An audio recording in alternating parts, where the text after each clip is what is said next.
Attention please. This uploading is only for educational purpose. No intention to infringe copyrights. Learning English with subtitles GPITRAL. Follow us.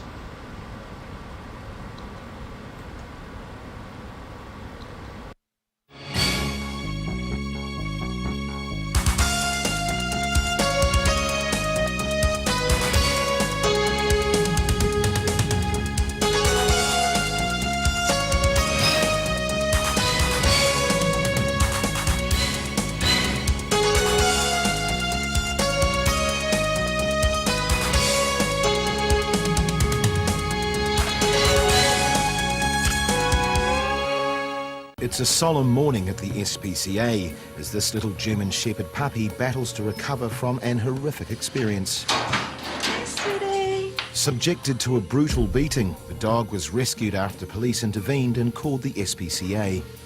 We got a call from the police this morning. They had responded to a complaint that a guy was beating up a dog on his property. He was kicking and punching and threw a table at the dog. They responded and requested that we go and attend ASAP too.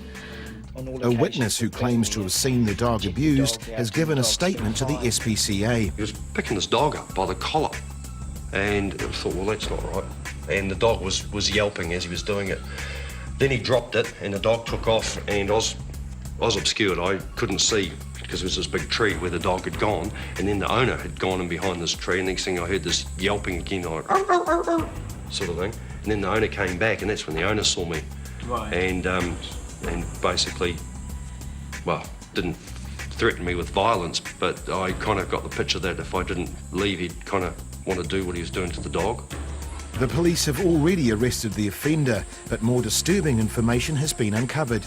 We've discovered since we brought the puppy in that she's got a tattoo in her ear. She's a pure German Shepherd and she was actually reported stolen. We contacted the owner. The owner was here within half an hour and absolutely, obviously upset due to the circumstances of her being here, but also absolutely delighted that she's reunited with one of her puppies. There was actually 4 stolen from the property, and this is the first one that's shown up. The SPCA will now assess the puppy's injuries. Right. Vet Peter McQueen's findings will be part of the police case against the man charged with beating her. She's not weight-bearing on her left hind. She's semi-weight-bearing. Okay. There's some swelling in one of her right legs, and she seems to be very sore around her muzzle. Around the head. It feels a bit warm. She's got some bruising on the whites of her iris sclera, and there's a little bit just on her gums, as if she's had a blow to the front of the face just there. All right. It's a bit sore, isn't it? It's all right. Okay, you're safe now. Safe now. It's probably the femoral neck where the femur attaches into the pelvis that's the problem. But we can X-ray that to try and confirm that. Peter is now anaesthetising the puppy so he can X-ray her pelvis and see how serious the damage is.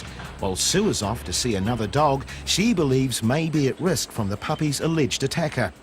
There is apparently another dog on the property. The dog wasn't there this morning, but apparently he's got a bull terrier cross, and I want to go and check that dog out and try and get that dog signed over to us.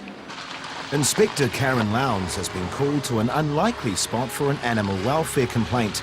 There's been a call about a skinny cow at the Hare Krishna community. Hare Krishnas are renowned for their vegetarianism and respect for all living creatures, but Karen must check out the scene to ensure no harm is being done. Karen from the SPCA. Just had a call about a thin cow on the property. A what? A thin cow. Is there a cow here? Oh, we have a number of cows. You have a number of cows. Okay, is there one that's a little underweight that you're aware of? Well, Could you show me where they are, or...? no. No. I think you have to go down the cattle inspection. While the gentleman politely Okay, sure. How do I refuses get to access, the farm manager Anne Follow Fletcher, that. who's responsible for the animals on the property, Hiya. proves far more Good accommodating. morning. Karen from the SPCA. I'm sure everything is fine, but we've had a call about a thin cow on the property.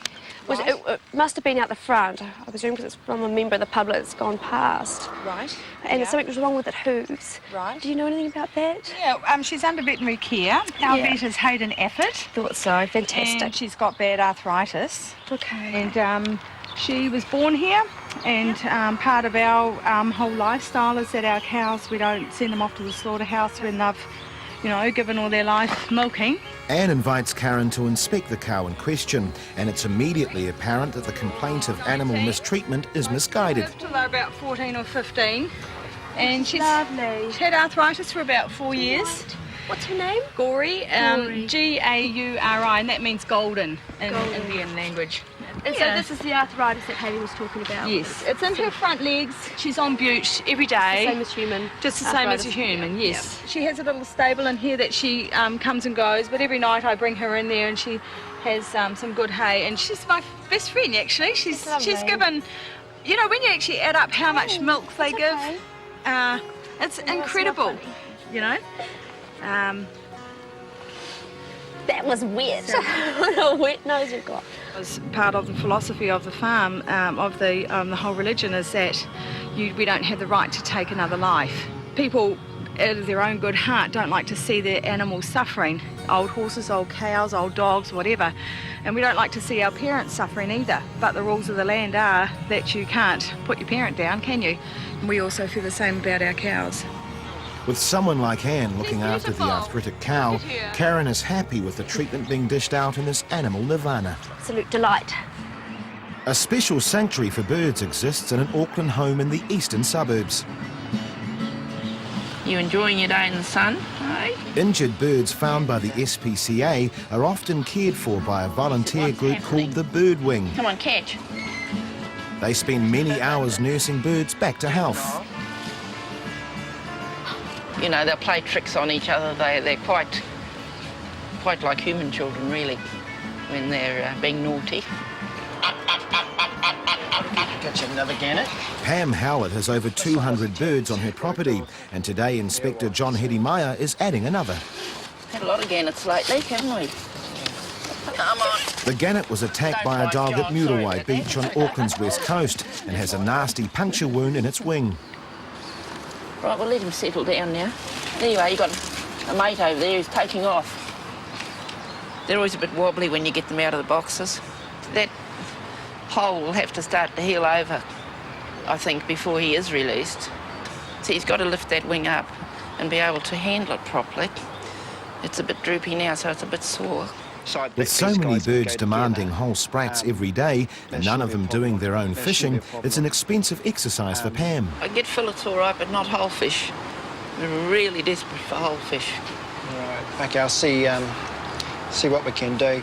These fellas cost us $10 to $15 a day each, the gannets, and they really do have to have whole sprats if we can get them. Otherwise, I give them vitamin supplements every day as well. A number of gannets have died in recent weeks, but Pam's optimistic that this one can overcome its injuries and soon return to the wilder side of life. Sue and John have returned to the home of the man who allegedly broke the bones of the German Shepherd puppy, now in care back at the SPCA hospital. I don't know if he's going to be back at the property or not, whether he's been bailed, so we'll just take a gentle, softly approach and just kind of play it by ear, I think. Okay. They are here to inspect another dog they believe may be in danger. The alleged assailant's partner is home and has the dog, but while Sue talks her through the situation, more circumstantial dental evidence of dog abuse becomes obvious. Had him changed into my name. Okay. So he's your dog. We're just purely concerned for his welfare in light of what happened this morning and in light of recent allegations. Just we have had reports in the past that he's hurt this dog too. How long's his tooth been like that? About, over a year. Okay. I wasn't sure whether it was from his rocks or from actually being in another fight with a dog. Yeah. We're just worried for his safety in light of what happened with the puppy this morning. The woman eventually agrees to let the dog go. Don't you worry about him, and we'll be in touch next week, okay? Just when Sue thought she had the job done, the alleged dog abuser turns up. Well, what's happening with my big dog? Okay, we're going to take him back and get that tooth looked at.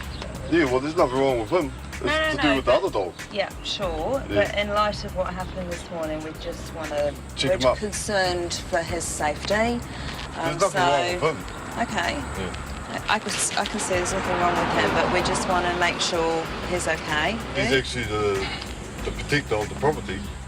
Having relied on this dog for protection, he now claims his own safety is threatened without the presence of a dog on his property. Yeah.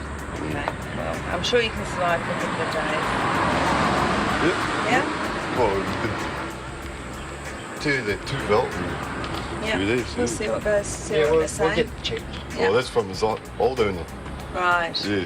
Why? What happened? I think he kicked him in the head with a steel cap or something. Okay. Well, I don't know. Okay. Okay, yeah, it's quite badly deformed, so we'll get that looked at. Okay? All right. Thank you. Yeah, we'll call you next week. Bye-bye. While the owner claims no responsibility for his dog's deformed teeth, the inspectors are taking no chances and take the dog back to the SPCA.